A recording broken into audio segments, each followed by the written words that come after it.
जब कोई current carrying conductor magnetic field में रखा जाता है तो उस पर मैग्नेटिक फोर्स लगता है BIL sin थीटा। लेकिन अगर कोई करंट कैरिंग लूप रखा जाता है मैग्नेटिक फील्ड में तब उस पर टॉर्क लगता है।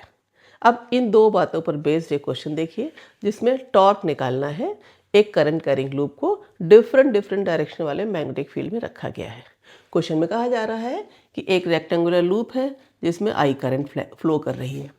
अब इस लूप को बारी बारी से तीन मैग्नेटिक फील्ड्स हैं, तीनों यूनिफॉर्म है लेकिन अलग अलग डायरेक्शन में उसमें रखा जाता है। टॉर्क बताना है। अब देखो टॉर्क का फॉर्मूला पता होना चाहिए। क्या होता है? M cross B। M क्या है? Magnetic moment, B magnetic field.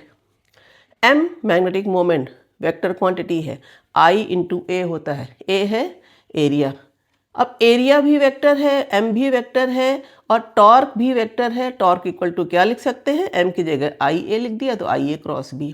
सबसे पहले M की डायरेक्शन पता होनी चाहिए। कैसे निकालते हैं?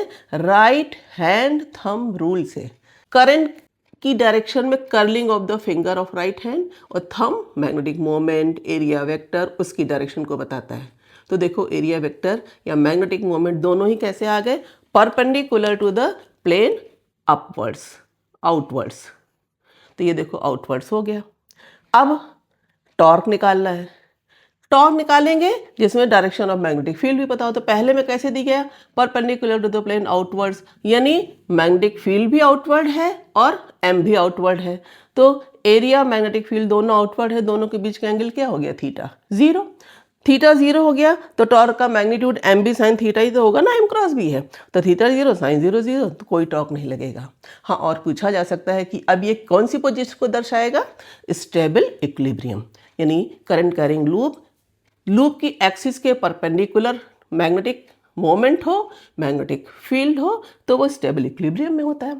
दूसरे में भी वही परपेंडिकुलर टू द प्लेन है लेकिन इनवर्ट है मैग्नेटिक फील्ड, तो थीटा 180, M इधर, मैग्नेटिक फील्ड पीछे। 180 भी साइन 180 जीरो होता है तो अब भी टॉर्क जीरो होगा, लेकिन ये अनस्टेबल इक्विलिब्रियम की पोजीशन होगी। थर्ड में हॉरिजॉन्टल दिया है मैग्नेटिक फील्ड, तो थीटा कितना हो जाएगा? 90। हॉरिजॉन्टल मैग्नेटिक फील्ड ऐसे, M परपेंडिकुलर, मैक्सिमम टॉर्क होगा। और उस मैक्सिमम टॉर्क की अब डायरेक्शन कैसे निकालेंगे? राइट हैंड रूल से।